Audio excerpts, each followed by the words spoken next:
I'm just going to dip out for a second and get on a more stable internet connection.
Hello, mic check.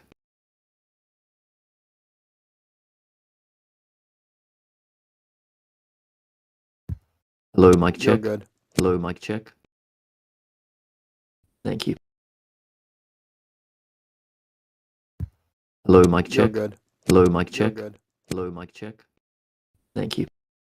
Thank you. Hello, mic You're check. good. Hello, mic You're check. good. Hello, mic You're check. good. Hello, mic. Thank you. Thank you. Thank you. Hello, mic You're check. good. Hello, mic You're check. good. Hello, mic You're check. good. Hello, mic. Thank you. Hello, mic. Thank you. Thank you. Thank you. On the video, I'm getting some echo. Hello, mic check. Hello, mic check. Hello, mic. Thank you. Hello, mic. Thank you. Yeah, I just played in On the Discord, video, I'm so getting some echo. I stopped the sound. Thank you. Yeah, I just played in On the Discord, video, I'm so Hey, good morning, guys. I stopped the sound. Thank you. Hello there. Good morning. Hello. Played in On the Discord, video, I'm so getting I saw the some live stream. It's working pretty good. I stopped the sound. Hello there. Good morning. Hello. Great. I start Yeah, this is I saw the live stream. It's the first time. recording too. Hello there. Good morning. Hello. Great. I start Yeah, this is I saw the live stream. It's the first time. recording too. Hello there. Good morning. Hello. Great. I start Yeah, this is I saw the live stream. It's the first time. recording too. Are we starting in a few minutes? Do we have like an agenda today? We will start on the hour. Yeah. We have a small agenda, but it's mostly just free talk. So if you have anything you wanted to bring up, feel free. Awesome. Nothing particular for me today. I think I'm mostly just excited to see Ethereum Classic taking off. It's pretty awesome. Yeah, for sure.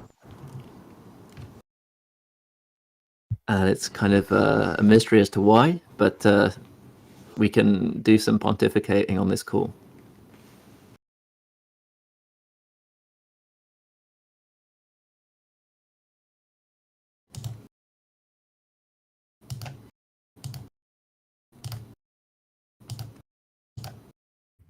Looks like we have a comment on YouTube already, so taking off.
Okay, so it's on the hour. I'm going to kick things off with the call. So thanks for joining us for Ethereum Classic Community Call number 18. Today is March 22nd, 2022. Today we have a free talk agenda, pretty open, and there's just a few little announcements that I'd like to make before we start.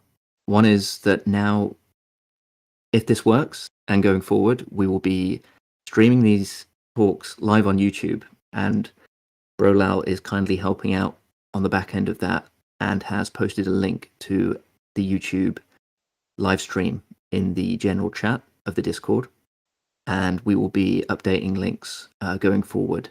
So if you're on YouTube listening to this either live or in the future, please join us next time to ask questions in the chat on YouTube, which will also be keeping an eye on during these chats to interact with you guys on YouTube as well.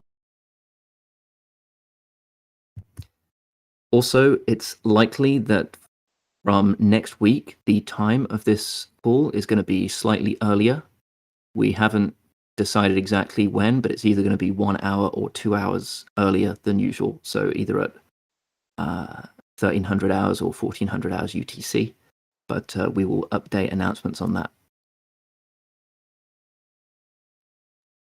And I guess we can kick things off now with, I guess the news of the week is Ethereum Classic has seen some pretty interesting price movements. And a lot of people are excited to see in the last 7 days a 69.69% increase in the price of ETC, which is, of course, very nice. And everyone's happy to see that.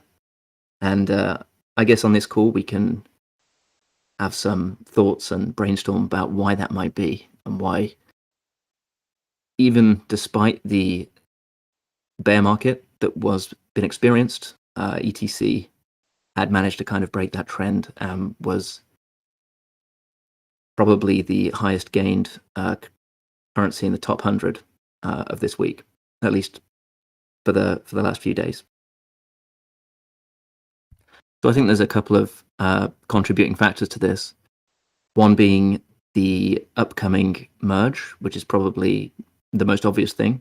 And there's been a recent post by Ronin on the main Ethereum Classic website that seems to have been attracting a bit of attention. Essentially, the idea is that ETC is making itself the new home for miners, and by providing some confidence for miners, it's also attracting their hash rate and mine share, which in turn will hopefully contribute to the price of ETC. The other potential is the upcoming Fithening event, which will be happening in about 30 days' time. This is every 5 million blocks, the issuance of ETC will decrease by 20%. And this was introduced in an ECIP in about 2017, I believe. Am I right in that, Donald? Yes, it was introduced in 2017. Cool. And the whole point of that ECIP is to make Ethereum Classic a bit more like Bitcoin. Is that right? Yes. I have a slide if you want me to explain. Yeah, that would be great. Why don't you take? I assume, Brola, is this something that's going to be able to be streamed on YouTube as well? Yeah, sure. Can Cool, you please guys see take the my stage. screen? Oh, okay.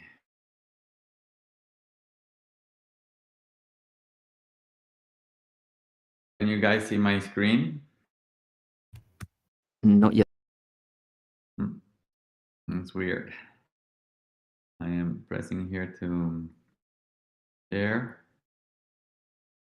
but it's not sharing.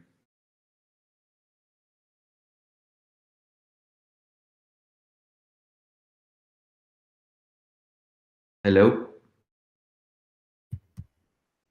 I can hear you, but can't see any video at the moment.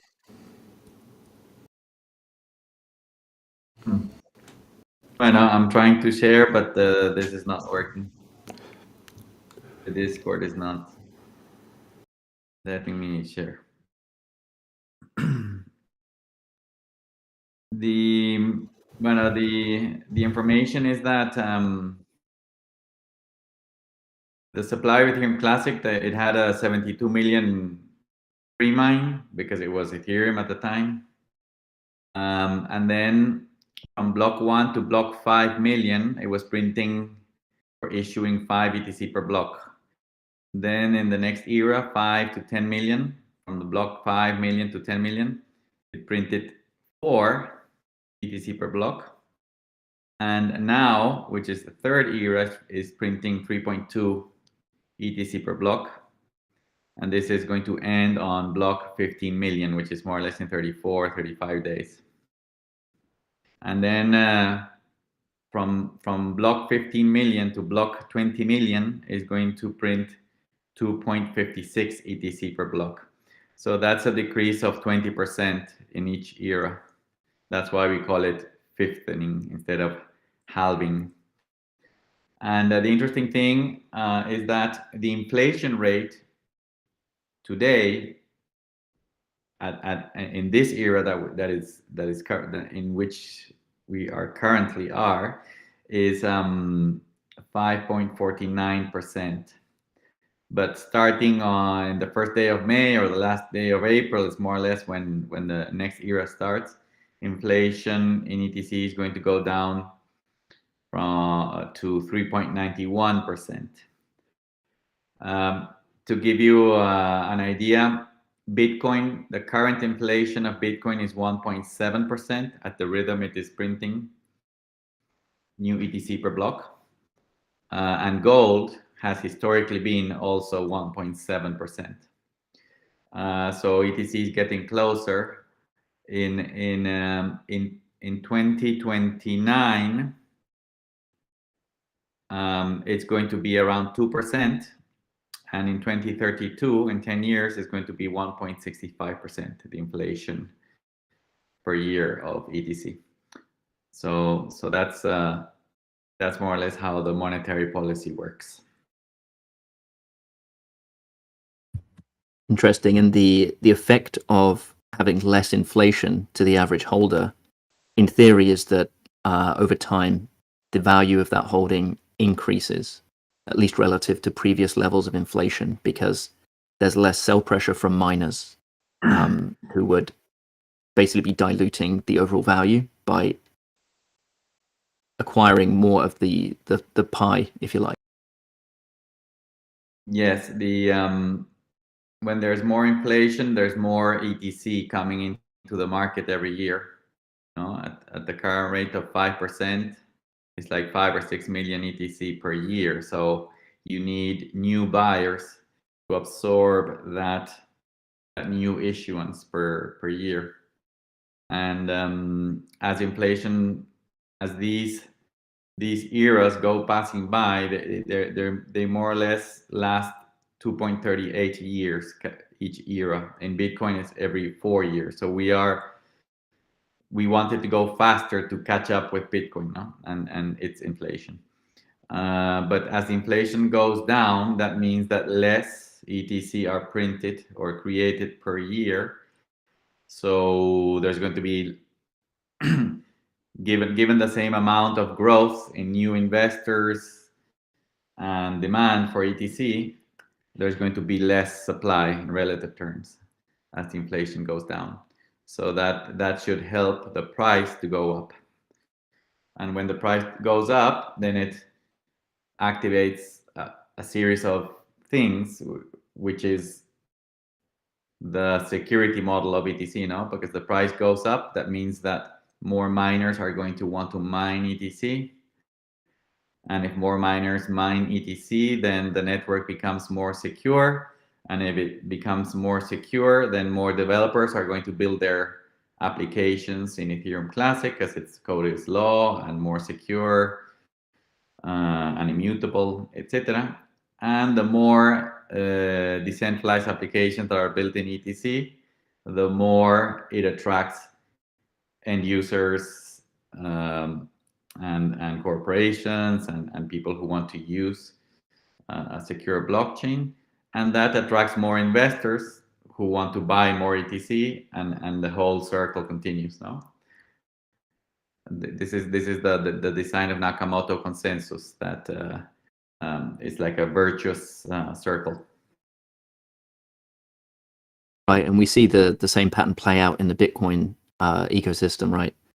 I believe there's a fairly famous model called the stock-to-flow model, which has been fairly popular in describing the future price predictions for Bitcoin, and has so far been quite accurate.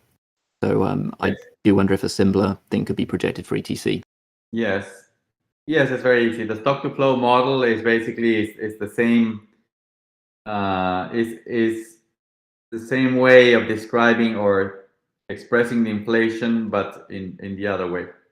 For example, if the inflation is 5%, and if you do 1 divided 5%, it's 20.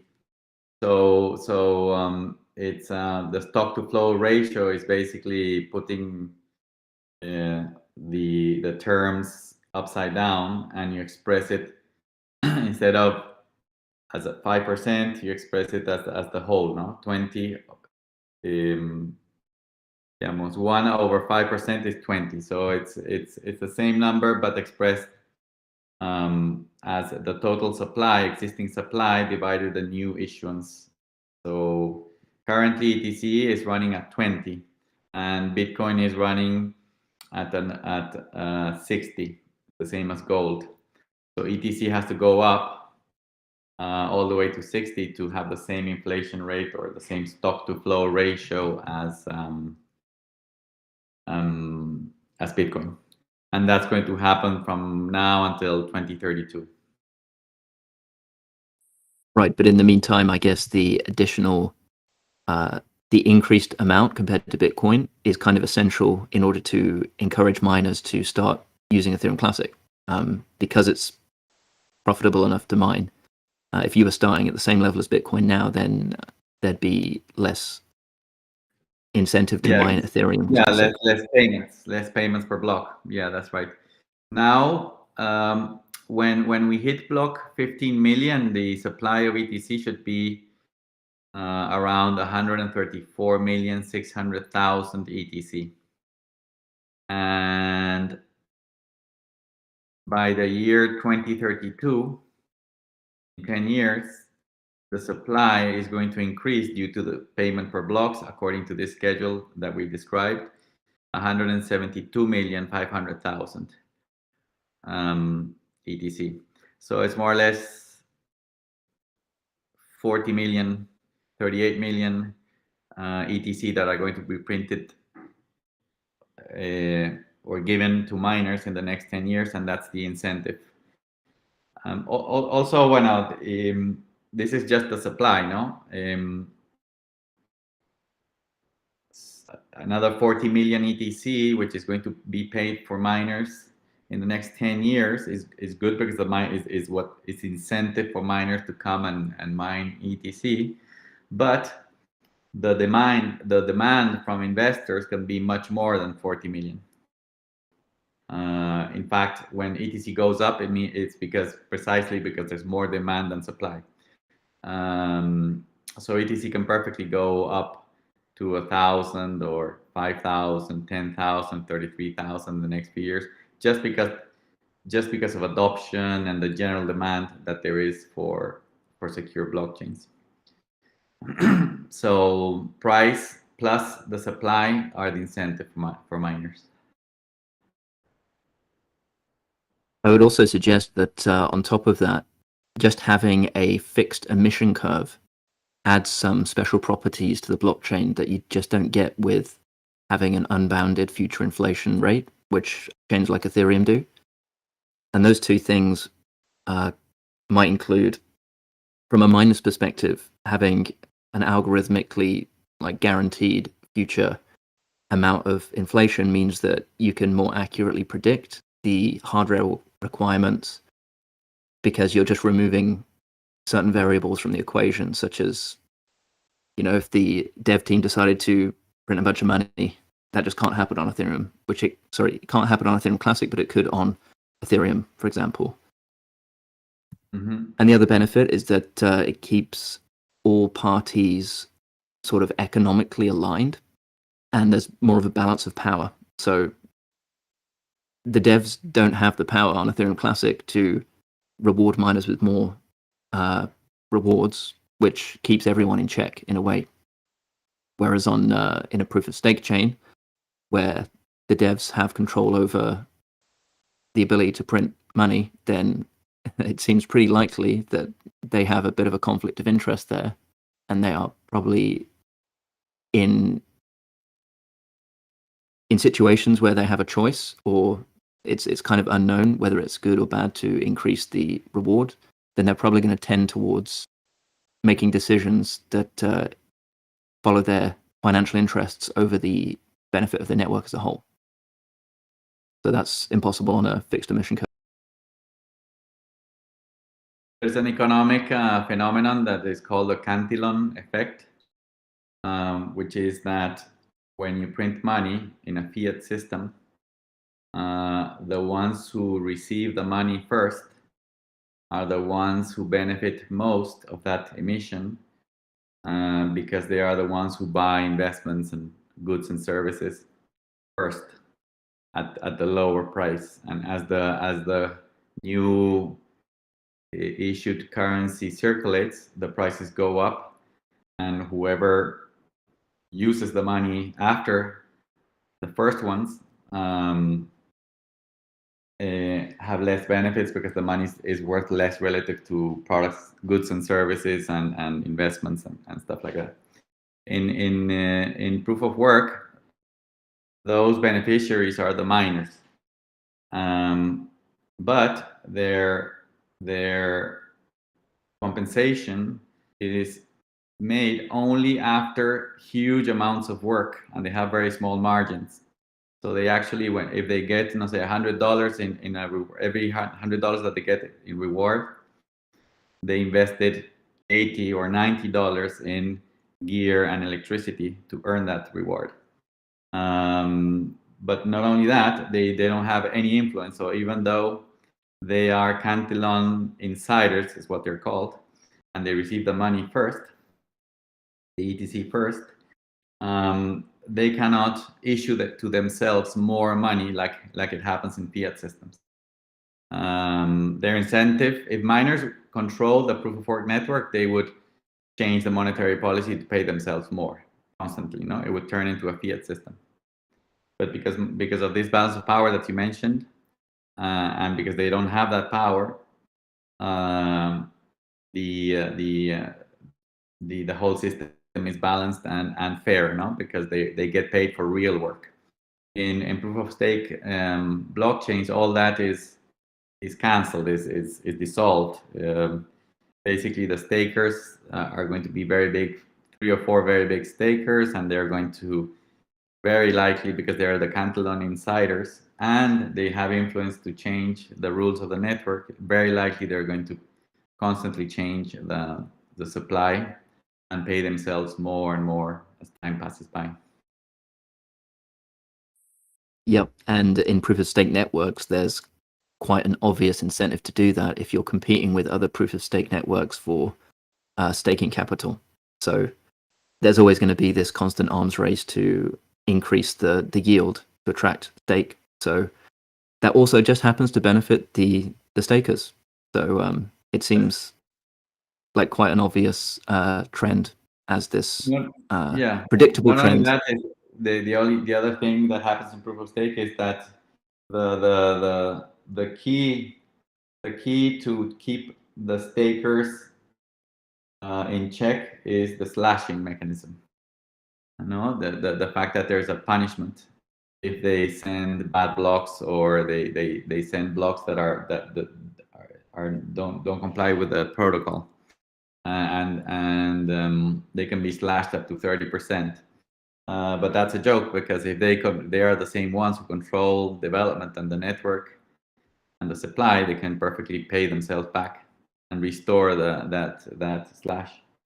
So in the end, it's not really a proof of stake network; it's a proof of authority network, where you have trusted nodes running the network, which is even closer to the banking system.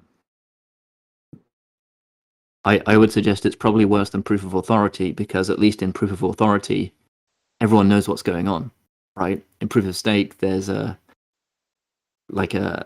facade of decentralization, but in reality, it could be just completely centralized, but no one really knows what's going on because the authorities are not made obvious. Yes. I think that proof of stake, the nodes are going to be the big banks of the world. I don't think that people are going to be able to stake and get much rewards. And I think that JP Morgan, HSBC, Citibank, Wells Fargo, etc., they're going to put billions of dollars in these systems to be stakers, and they're going to get all the revenues. And they're going to run also the dApps and lending and all that. So in that sense, currently proof of stake networks, they can have a layer of anonymity, stuff like that, but in time everything is going to be, in the end, I think, very similar to the banking system. For example, now it's I mean, a great example of fiat systems has been the cancellation of Russia by not only all the credit cards and PayPal, but also by the core SWIFT system, no? Which is the core system, which is a messaging system for banks to send money to each other. And they canceled Russia. And that is going to be identical in a proof of stake network. Imagine in the future when you have all the banks working on Ethereum 2 or Cardano or Polkadot, whichever are or Binance chain, whichever are the proof of stake chains that win. And there's a war like this. Of course, all the politicians and the public are going to pressure the banks and the stakers to cancel participants, a whole nation. So it's going to be, I think, it's going to be practically the same. And it's impossible in ETC. It's impossible in ETC. Right, and this reality seems like entirely predictable and obvious, and is proven based on past experience with Ethereum, i.e. the DAO fork. And it's shown that if they can do it in that case, then they're absolutely going to do it again if there's even more pressure than that. So it seems like their persistent and repetitive changes of monetary policy. And then they decide to burn fees, and then they decide to not burn fees, and then they reduce the payment, and then they increase the payment. I think even the change from proof of work to proof of stake is already a change in supply. I think there's some changes there too. Well, I guess their philosophy is very different, and that's fine. It's okay to have different approaches, but I think it kind of misunderstands the whole point. Yes. And I think this kind of ties in with another interesting piece of news, or I guess semi-drama, that happened this week, which was Peter, the Geth dev, having his Twitter thread essentially making some very valid points about the design philosophy of Ethereum and its overemphasis on adding additional complexity without really recognizing the potential downsides of adding that additional complexity. And he has essentially concerns about Ethereum becoming too unmaintainable because of all these additional features and trying to move too quickly, and basically the opposite of Ethereum Classic's conservative approach to upgrades. And I know we exchanged some comments earlier this week, Donald. We have slightly different views on whether or not developers of clients need to be philosophically aligned with a project. My personal view is that I don't really mind what individuals' beliefs are with regards to a project, as long as they can deliver. But I can definitely be open to changing my mind on that if you had any thoughts to. I think that Peter's observations are true. That complexity is bad for blockchains that want to be secure. Now, we spoke the other day in one of the calls that there's many of, I would say all of the proof of stake blockchains, from Avalanche to Cardano, Polkadot, EOS, etc. They all seek innovation and scalability, no? And digamos, speed of innovation and to have scalability it already exists in the world. Is no invention. You can use cloud services or regular computing services that are hyper scalable, and you can innovate all you want. And if it breaks, you just fix it manually. It doesn't matter. And so all those projects, the proof of stake projects that I mentioned, are all like going in the wrong direction philosophically. Their objectives are wrong. They're trying to compete with systems that already exist and not inventing anything at all. One of those things, what this thing of innovation is what Peter pointed out, which is the acceleration of complexity. As we also spoke about the other day, that economist, her name is Lynn Alden. She wrote an article where she quoted an Ethereum client developer saying that proof of work is extremely simple. With only 100 lines of code, you can code a proof of work blockchain, and that the clients that are going to be used for Ethereum 2 have 100,000 lines of code. So inside there, what Peter is pointing out is there inside 100,000 lines of code, there must be a lot of complexity and problems hidden that normal humans with our limited brains cannot see. They're only going to find them out when it breaks. So that's very true. What my observation about digamos, recruiting someone like Peter is that, although I agree with that observation, that doesn't mean that he's a person that shares the principles of ETC. I mean, he's a person that has always been in Ethereum. He has supported all the changes and the changes in from the time bomb postponement to the changes in monetary policy. He has always said that the people in Ethereum Classic, we were criminals because we were helping the hacker, the DAO hacker, and he thinks that Ethereum Classic is not worth anything. I mean, he's one of the typical persons that thinks that Ethereum Classic is worthless. So I just thought that bringing someone with that if he were to come, but with that mentality and not sharing the principles, it's just more friction for us, because we have to always be fighting against these people. Just like when Charles Hoskinson came, I mean, he has absolutely no idea what are the principles of BTC. He doesn't share them. In fact, he hates them, and he trashes Bitcoin and ETC constantly whenever he can. So imagine to bring a core developer like Peter, such a high profile person, to develop the core client, and us having this new friction with this new person. I prefer to bring someone that shares the values and loves ETC and is passionate about ETC.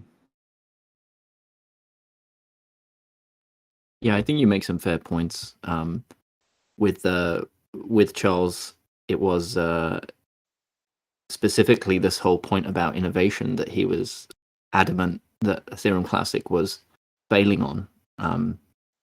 So I think the thing is, like, there's many different positions that either align or don't align with BTC principles or philosophy. And I think my only point really is that it's going to be difficult to recruit people that have all of the alignment immediately.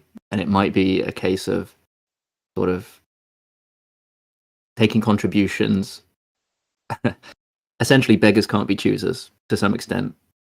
And at the same time, over time, I think people will realize the logic in the decisions behind Bitcoin and Ethereum Classic over time.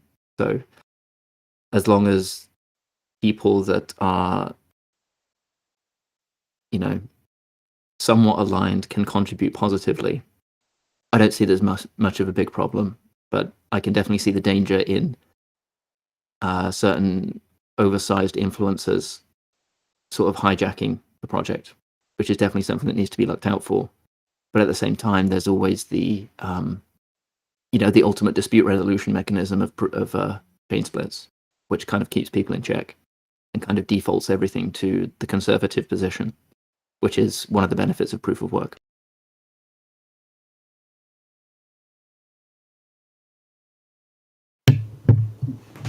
I wanted to ask Donald about about the merge. So the question is, do you think that the miners will try to influence and I don't know, try to propose decisions about how the monetary supply or if the monetary supply should be changed or something like that? Do you think they'll try to influence the development?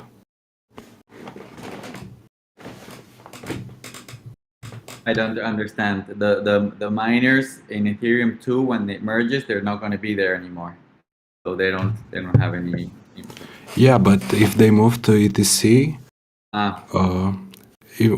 if when they move to ETC, if they will try to make changes. No, well, anyone can get the client and change the rules and start their own chain, but the Ethereum Classic is not going to change. I'm sure what they should do is say that a huge, share of miners come and they're a huge economic group collectively, and they say, okay, we want ETC to increase the payment from 2.56 to 5, like before. They have to put it in the ECIP system, and it's going to be rejected immediately. So if they want, they can start their own chain, but I think it's absolutely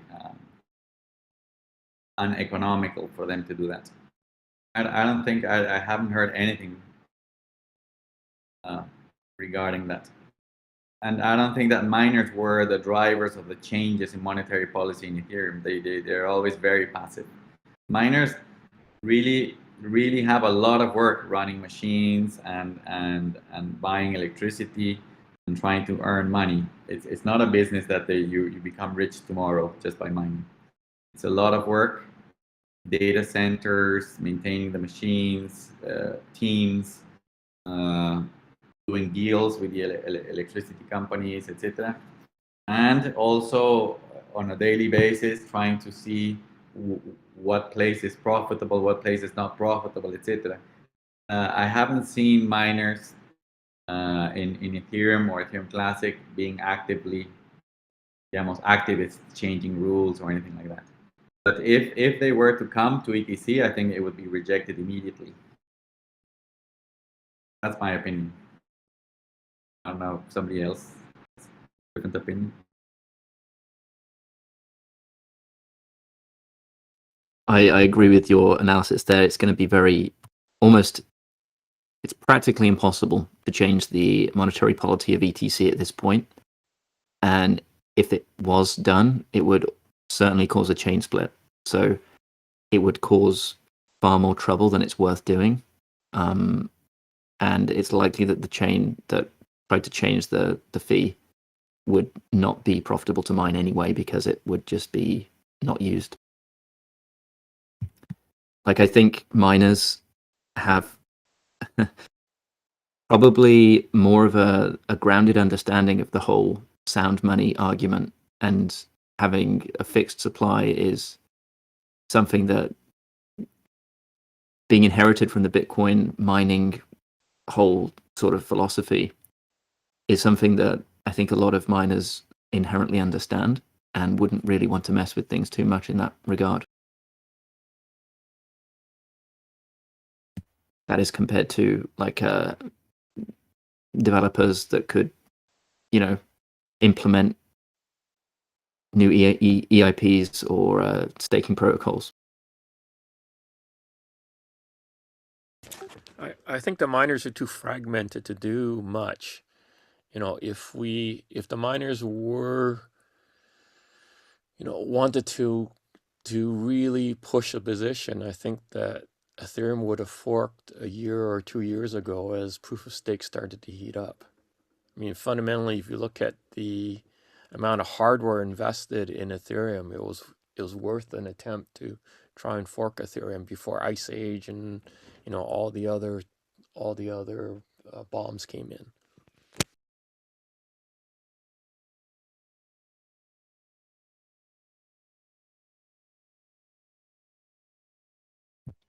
We have a question in the YouTube from BGD.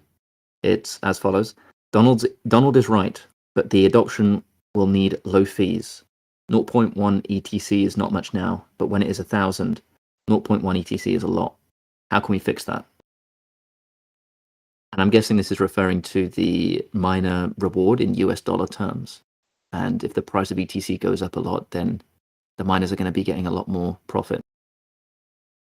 Is that something that needs to be fixed? Or is that just a function of the network?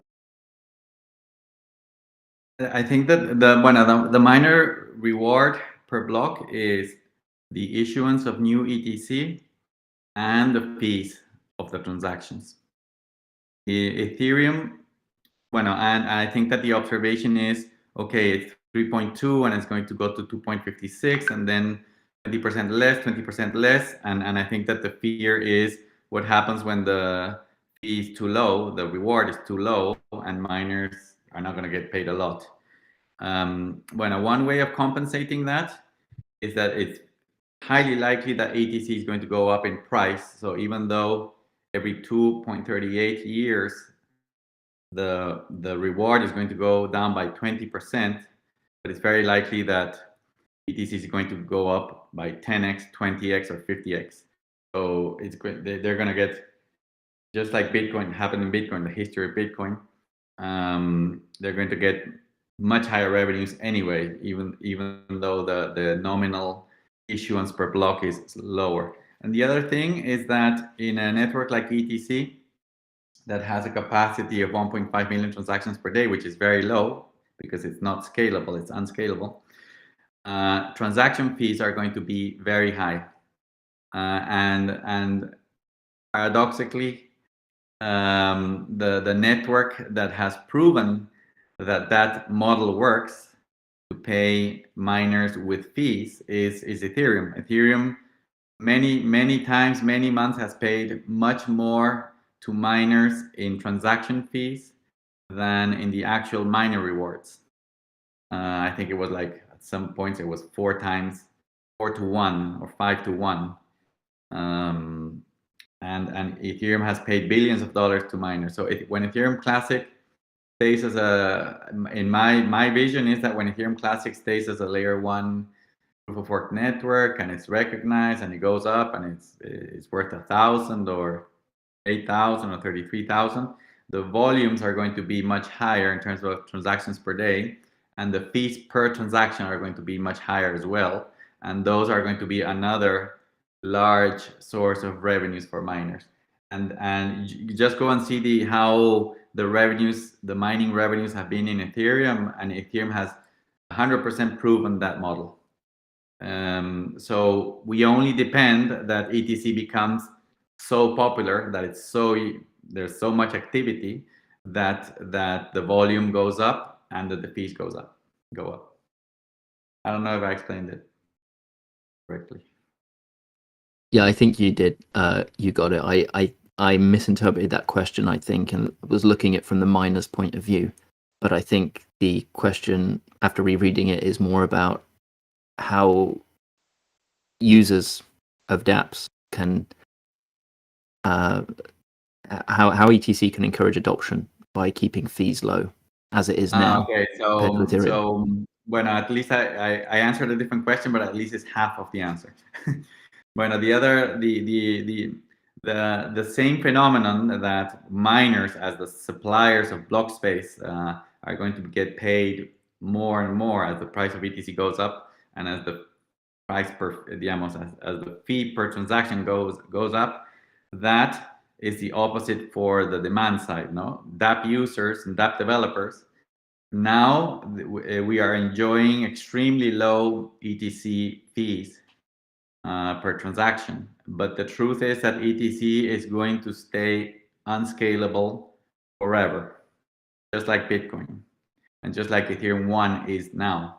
Therefore, when volumes increase, all the dApps that work on ETC, the retail dApps, the consumer-facing dApps, very likely they're going to move the interfaces to layer 2 systems or layer 3 systems that are going to be much more scalable. So they're going to be able to process billions of transactions per day, but only settle big transactions inside ETC.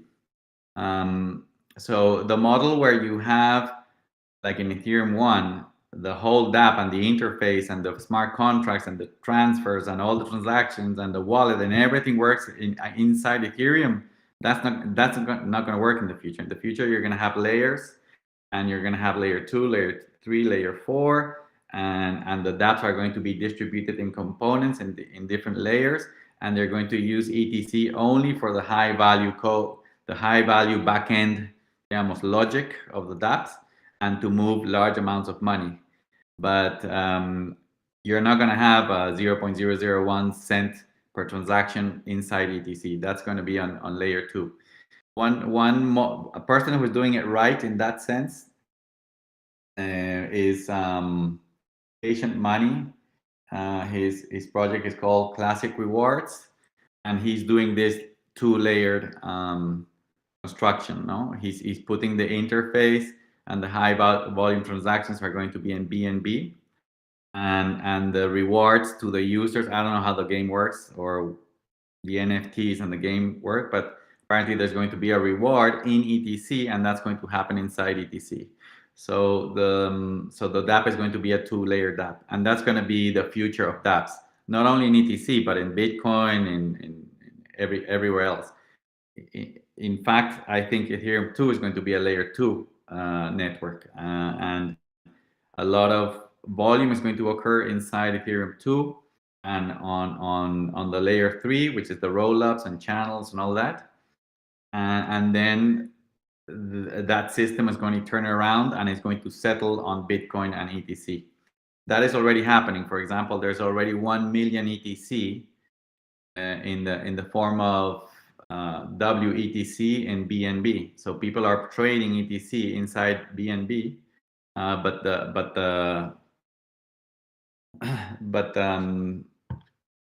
in the layer 1, which is ETC, in that layout, is inside ETC. So I think that we don't have to, in this vision for ETC at least, I think that high volume and cheap transactions is not the future of ETC. In fact, it wouldn't be good because miners would not be compensated to provide security. Right, that would also make it difficult to sync with the network if there's so much bloat on there, and would cause centralization problems in that regard. I would also comment that I would include exchanges as layer 2s, and it's not obvious that they are in the conventional blockchain world, but in a lot of ways, most of the transactions that happen on Ethereum Classic are not settled on Ethereum Classic. They're settled, well, they're done on an exchange and then only settled, as you say, when people withdraw or deposit onto the main chain. And that's the case for all cryptocurrencies. So all currencies are already using L2 as their main scalability factor. Yes, I consider exchanges like Binance and Coinbase and Kraken and all those, and I consider them, digamos, higher layers. I would say they are in layer 4 in my model, but yeah, they process billions of transactions per day. Yep, it's very similar to how Visa.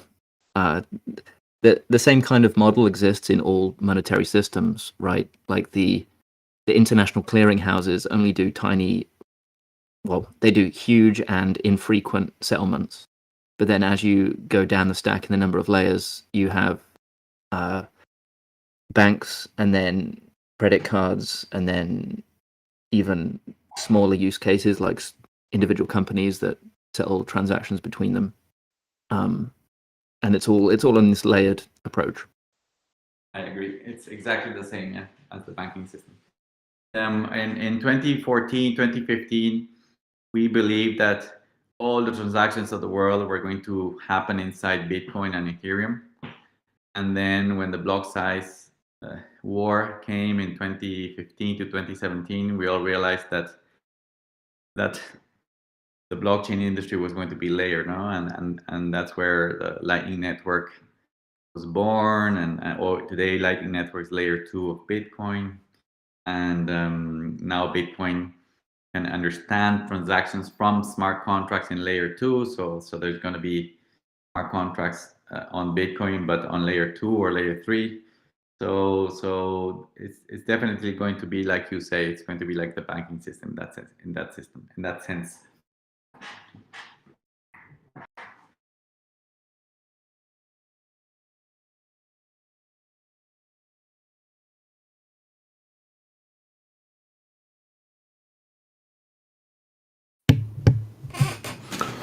Let me know when you want me to start streaming. If we want to do a bit of TA.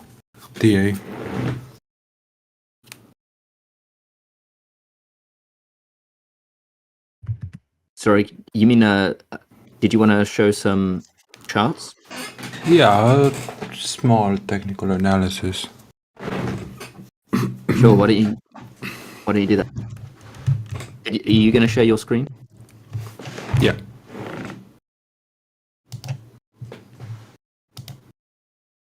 This will be a first for the community call, so exciting. And what a perfect time to do it. Yeah, let me know if it works. Okay, it's loading. Yeah, I can see. Yeah, it's okay. So, for me, for example, everything started around Thanos and Mess, around here, somehow. And we all know what happened here with that great pump. So I think this move, this very high move, was by the time when there was serious concerns about Ether moving to proof of stake, but that didn't happen.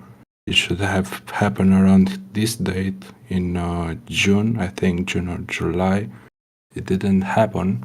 We had the Magneto hard fork in July. So I'm calling this area no man's land because this is a fighting area between bulls and bears. We have these two lines.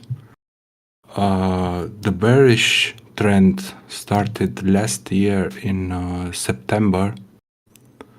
We can see here more clearly when we dropped by the same time with Bitcoin from 73 or something. We dropped hard, and then we tried here a push again, and it didn't work, and we dropped. And here we have the Russian-Ukraine war and now we are recovering in this no man's land area. So in my opinion, I think the bullish trend will start around 60, because we already tried here and here. We had a push, a very nice push here, showing that this is our, how should I say it, current value. But we also need to keep in mind that we didn't had a lot of projects coming in. So during this period from let's say September till December, we had a lot of NFTs popping up. We had also an NFT market. Now we also have Hebe for swapping. They are still developing stuff. And back here in January, we had Mystique. So the upcodes from Ethereum. And these 4 candles that we see here, we are just a recovery after a bearish trend, in my opinion.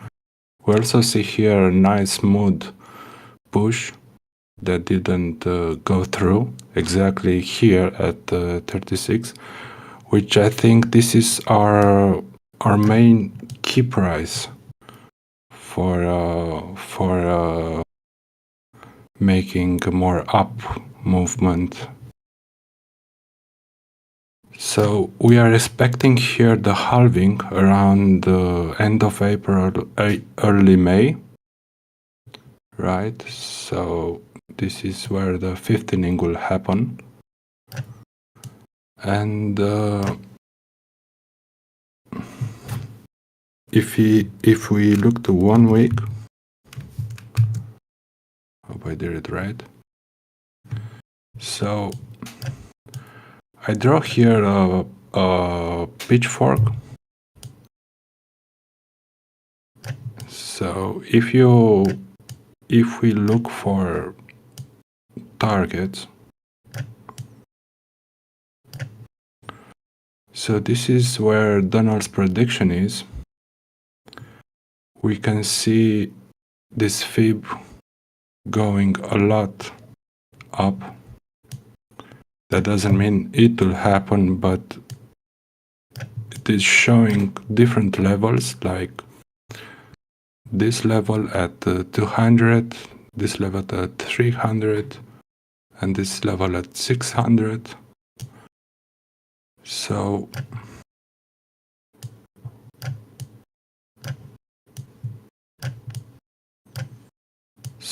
what we need right now is to see if our previous all-time high, which is around here, it happened in 2008.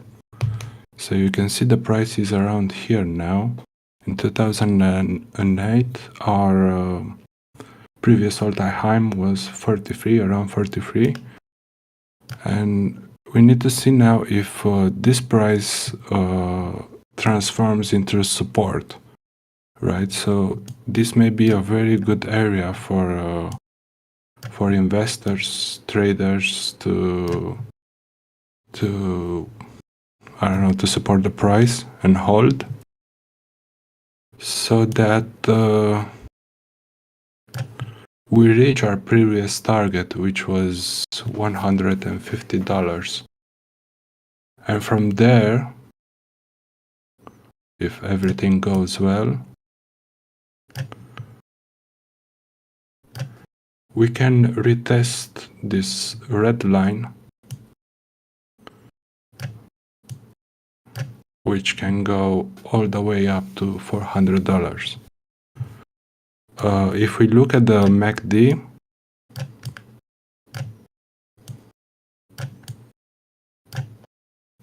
so basically the bullish trend on the weekly starts at 0. So like it crossed over here in 2020. it went whoop, whoop. And personally, I'm expecting the same thing that will happen. We should know in about 2 weeks or so if we have a bull trend on the weekly or not. For now, I'm expecting my trading algo to flip. So the last flip was here. The last bull flip was on 2 August last year. And then it flipped back because there wasn't any momentum for making higher moves. And from here, the bearish trend started in late September or mid-September, and it went through till now.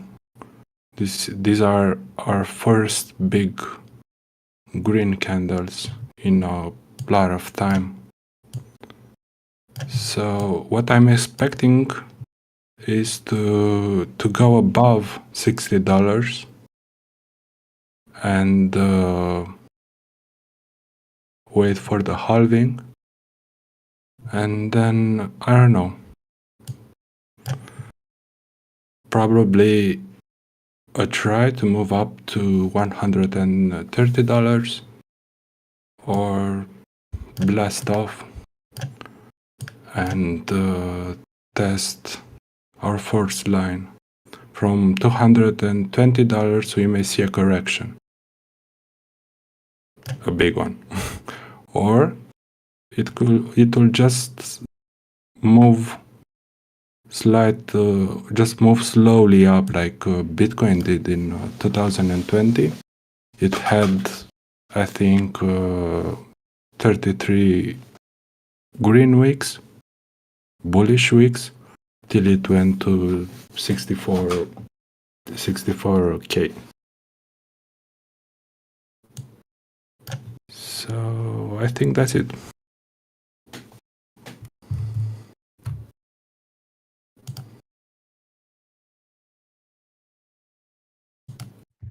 Okay, thanks for that TA analysis. My pleasure.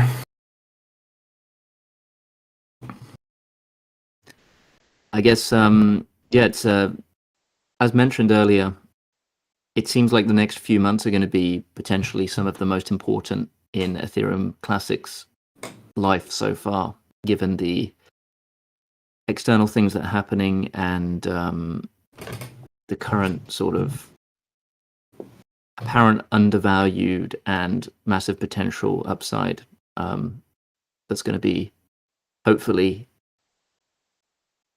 realizing itself in the marketplace. Yeah, I think this year Ethereum Classic will prove that it should be a 20 top coin, and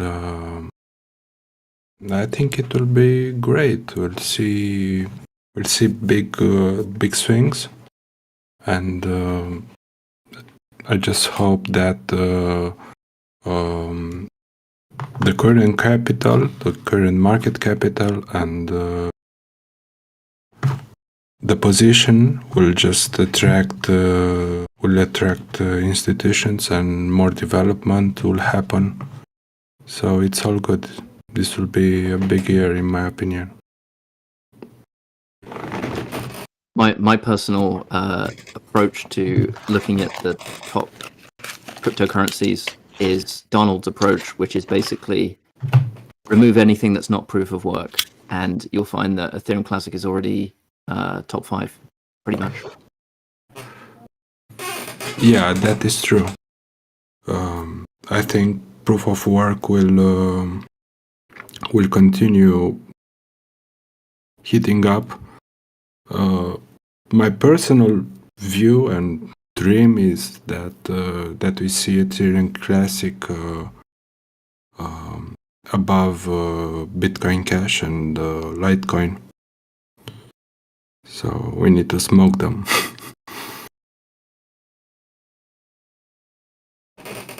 In the most friendly way possible. Yeah. No. But yeah, I mean, Ethereum Classic is definitely testing Bitcoin Cash. It's very, very close at the moment. Yeah, I think it's 1 billion behind. So we all saw that in crypto we have large amounts invested very fast. Like in 2 days, Ethereum went 1 billion up. So it's not impossible. But Right, we and will Ethereum see. Classic, ETC gained what, 2 billion this year? Sorry, this week, up 69, Yeah, something like that. something like that. So The, I think it's also safe.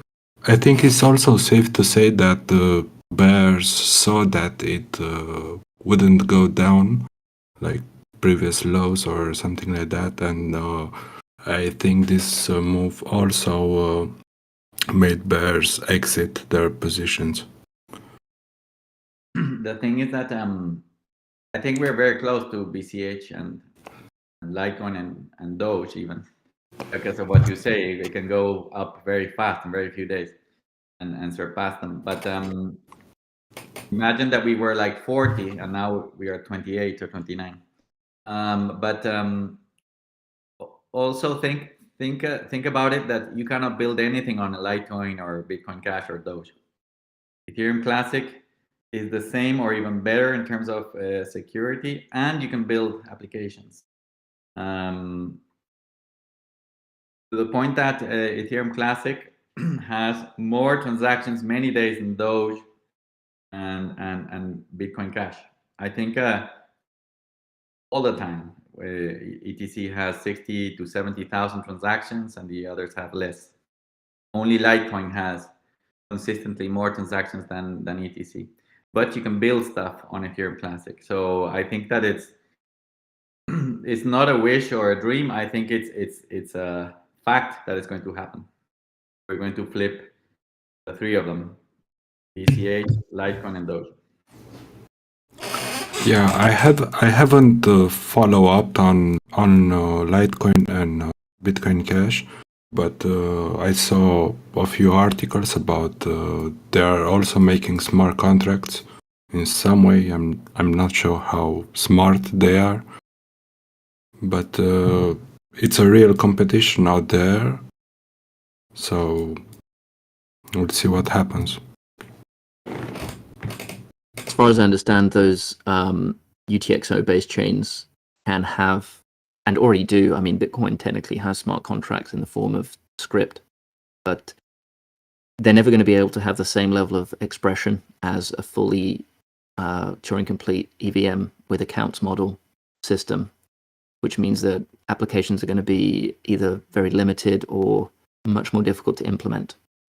And the benefit of ETC is that you can, I mean, there's such a massive potential for developers to buy a bunch of ETC and then just copy and paste and redeploy something from Ethereum and make money on their application, but also, you know, speculate on the price of ETC that they can somewhat control by deploying and increasing the value of ETC. So there's, I feel, going to be a gold rush moment for ETC where people figure this out and start deploying. I mean, it's already happening slowly, but I think it's going to snowball. You can see that happen with Hebia and others.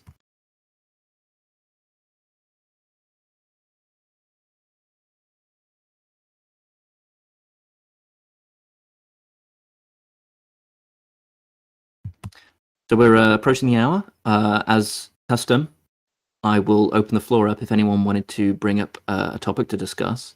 There's still time, so feel free if you wanted to talk about something.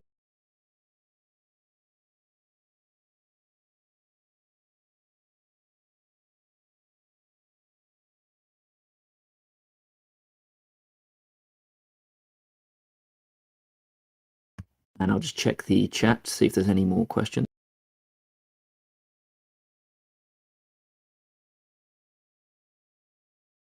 Regarding the idea of smart contracts in Bitcoin, Doge, Litecoin, and Bitcoin Cash,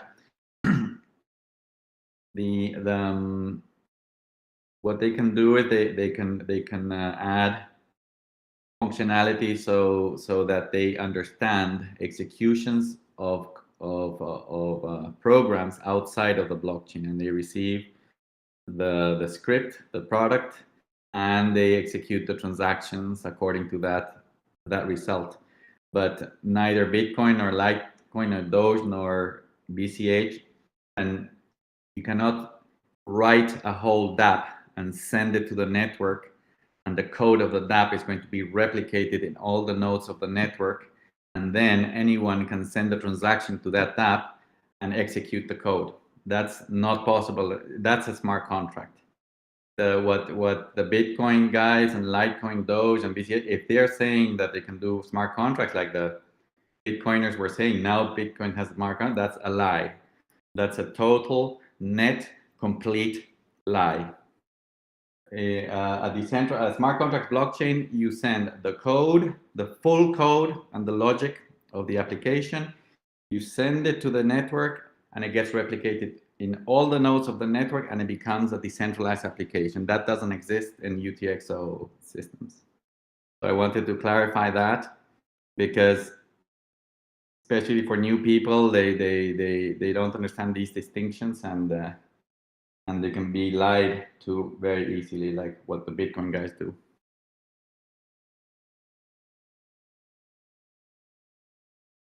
Yeah, for sure. It's never going to be the same.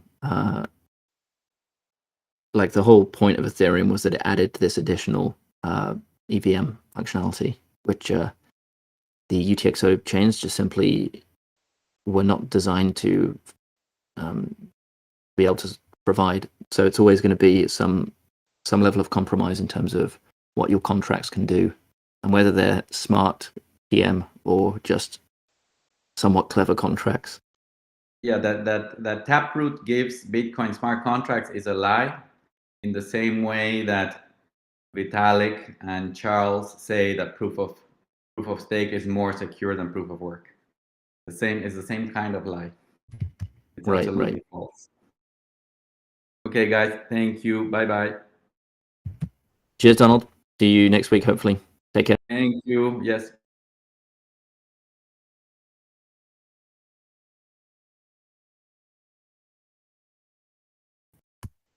Okay, so final call.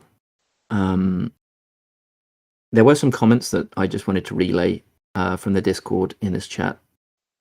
So from Cosmo Squawk, somewhat devil's advocate question: how do you think the dynamic of things will go when almost all of the 210 million ETC is mined for miners?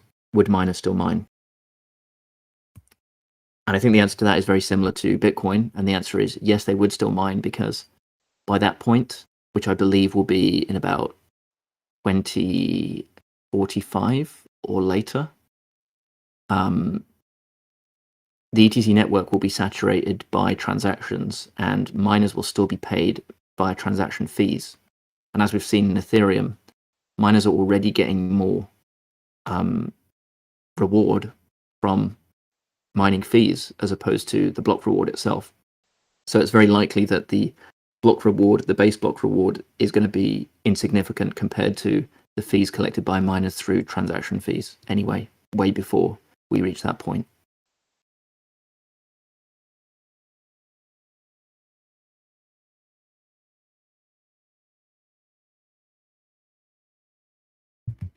And on that note, we are going to wrap up the call for this week. Thank you for joining us, and for all our contributors and question askers and people speaking. If you'd like to join us next week, you can find us in the Ethereum Classic Discord channel and on YouTube, which will be live streamed going forward. So you can ask questions in either the chat, or you can jump in with voice chat, or you can post a message on YouTube, and we'll try and get to all of those comments. So yeah, thanks for joining us, and see you next week. And look out for the new timing, which we'll announce in the Discord channel. So take care. Thanks for joining us. Bye-bye.